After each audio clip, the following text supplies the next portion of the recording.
नमस्कार, मैं स्वतंत्र कुमार और आप सभी का स्वागत करता हूं आपके अपने चैनल शॉर्ट हैंड टीम पर। तो दोस्तों, आज के इस वीडियो में रामधारी सिंह गुप्ता खंड 2 के प्रतिलेखन संख्या 34 के डिक्टेशन को हम लोग लेने वाले हैं। इसे हम दो अलग अलग स्पीड में लेंगे। पहली बार में 90 की स्पीड में, तो दूसरी और आखिरी बार में इसी डिक्टेशन को हम लोग 100 की स्पीड में लेने वाले हैं। लेकिन अगर आपको ये नहीं पता है कि इसे संकेत लिपि में किस प्रकार से लिखा जा सकता है, यानी इस प्रतिलेखन के प्रत्येक शब्द की आउटलाइन क्या होगी, तो आप हमारे शॉर्ट हैंड टीम ऐप को डाउनलोड कर सकते हैं। ऐप को डाउनलोड करके इस प्रतिलेखन के प्रत्येक शब्द की आउटलाइन को आप जान सकते हैं। तो 90 की स्पीड में आपका डिक्टेशन स्टार्ट होगा। 5 सेकेंड के बाद तब तक के लिए आप रेडी रहें।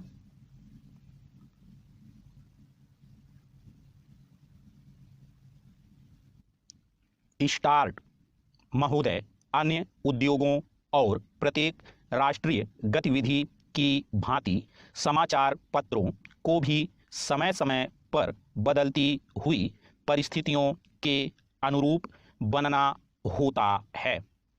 हमारे स्वाधीनता संग्राम के अवसर पर राष्ट्रीय पत्रों ने बहुत बड़ा काम किया, जिसे राष्ट्र प्रशंसा की भावना के साथ सदा स्मरण रखेगा। देश के स्वाधीन होने के बाद से समाचार पत्रों के दायित्व में मौलिक परिवर्तन हुआ है। देश से विदेशी सत्ता के जाते ही शासन तंत्र राष्ट्र के प्रतिनिधियों के हाथ में आ गया। यह स्वाभाविक था कि इस परिवर्तन के बाद सभी समाचार पत्र अथवा उनमें से अधिकांश अपनी नीति पर पुनर्विचार करें। इन 9 वर्षों में अधिकांश पत्रों ने इस दायित्व को सुचारू रूप से निभाया है। मैं यह प्रसन्नता से स्वीकार करता हूं कि पत्रों ने राष्ट्रीय महत्व के प्रश्नों पर सरकार का समर्थन कर उसका बल ही नहीं बढ़ाया, बल्कि जब कभी विचार स्वातंत्र्य और सच्चे मतभेद की मांग हुई तो पत्रों ने आलोचना का आश्रय भी लिया। किसी भी पत्र का मूल्य अंतोगत्वा महत्वपूर्ण प्रश्नों पर उसके निर्भीक और निष्पक्ष विचारों के आधार पर ही आंका जा सकता है।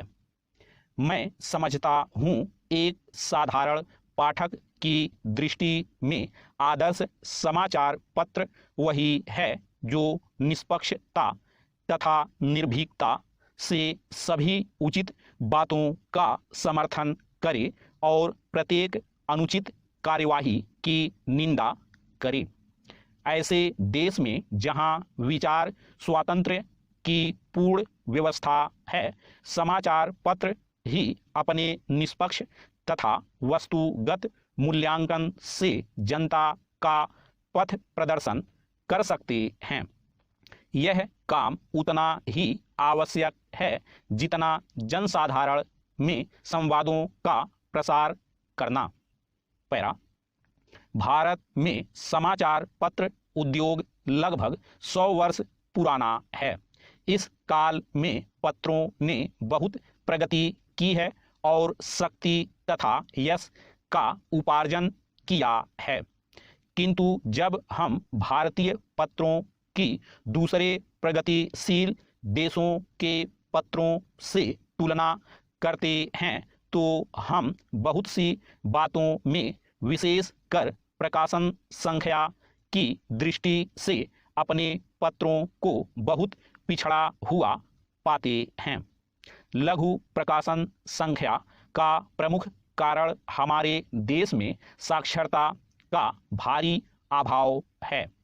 यह हर्ष का विषय है कि कुछ समय से पत्रों की प्रकाशन संख्या बराबर बढ़ती जा रही है और देर सवेर उसकी दूसरे देशों के पत्रों की प्रकाशन संख्या से तुलना की जा सकेगी। यह कहना असंगत न होगा कि समाचार पत्र उद्योग दूसरे उद्योगों से कुछ भिन्न हैं।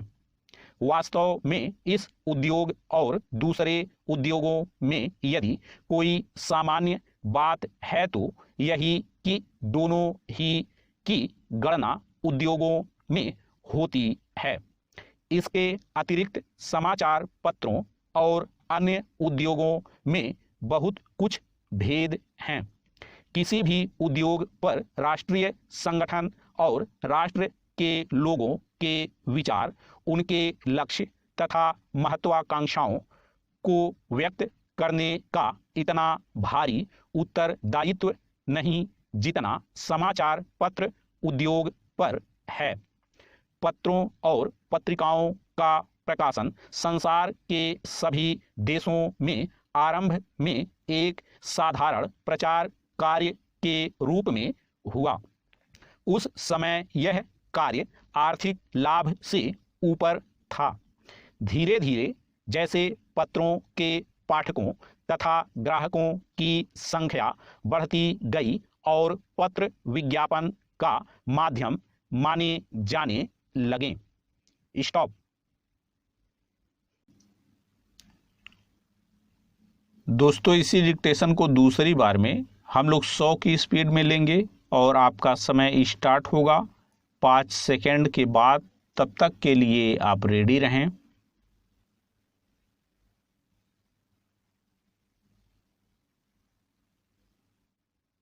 स्टार्ट।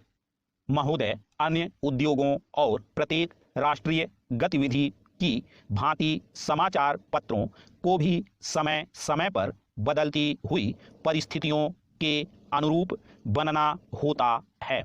हमारे स्वाधीनता संग्राम के अवसर पर राष्ट्रीय पत्रों ने बहुत बड़ा काम किया, जिसे राष्ट्र प्रशंसा की भावना के साथ सदा स्मरण रखेगा। देश के स्वाधीन होने के बाद से समाचार पत्रों के दायित्व में मौलिक परिवर्तन हुआ है। देश से विदेशी सत्ता के जाते ही शासन तंत्र राष्ट्र के प्रतिनिधियों के हाथ में आ गया। यह स्वाभाविक था कि इस परिवर्तन के बाद सभी समाचार पत्र अथवा उनमें से अधिकांश अपनी नीति पर पुनर्विचार करें। इन 9 वर्षों में अधिकांश पत्रों ने इस दायित्व को सुचारू रूप से निभाया है। मैं यह प्रसन्नता से स्वीकार करता हूं कि पत्रों ने राष्ट्रीय महत्व के प्रश्नों पर सरकार का समर्थन कर उसका बल ही नहीं बढ़ाया, बल्कि जब कभी विचार स्वातंत्र्य और सच्चे मतभेद की मांग हुई तो पत्रों ने आलोचना का आश्रय भी लिया। किसी भी पत्र का मूल्य अंतोगत्वा महत्वपूर्ण प्रश्नों पर उसके निर्भीक और निष्पक्ष विचारों के आधार पर ही आंका जा सकता है। मैं समझता हूं एक साधारण पाठक की दृष्टि में आदर्श समाचार पत्र वही है जो निष्पक्षता तथा निर्भीकता से सभी उचित बातों का समर्थन करे और प्रत्येक अनुचित कार्यवाही की निंदा करे। ऐसे देश में जहां विचार स्वातंत्र्य की पूर्ण व्यवस्था है, समाचार पत्र ही अपने निष्पक्ष तथा वस्तुगत मूल्यांकन से जनता का पथ प्रदर्शन कर सकते हैं। यह काम उतना ही आवश्यक है जितना जनसाधारण में संवादों का प्रसार करना। पैरा। भारत में समाचार पत्र उद्योग लगभग 100 वर्ष पुराना है। इस काल में पत्रों ने बहुत प्रगति की है और शक्ति तथा यश का उपार्जन किया है। किंतु जब हम भारतीय पत्रों की दूसरे प्रगतिशील देशों के पत्रों से तुलना करते हैं तो हम बहुत सी बातों में, विशेष कर प्रकाशन संख्या की दृष्टि से, अपने पत्रों को बहुत पिछड़ा हुआ पाते हैं। लघु प्रकाशन संख्या का प्रमुख कारण हमारे देश में साक्षरता का भारी अभाव है। यह हर्ष का विषय है कि कुछ समय से पत्रों की प्रकाशन संख्या बराबर बढ़ती जा रही है और देर सवेर उसकी दूसरे देशों के पत्रों की प्रकाशन संख्या से तुलना की जा सकेगी। यह कहना असंगत न होगा कि समाचार पत्र उद्योग दूसरे उद्योगों से कुछ भिन्न है। वास्तव में इस उद्योग और दूसरे उद्योगों में यदि कोई सामान्य बात है तो यही कि दोनों ही की गणना उद्योगों में होती है। इसके अतिरिक्त समाचार पत्रों और अन्य उद्योगों में बहुत कुछ भेद हैं।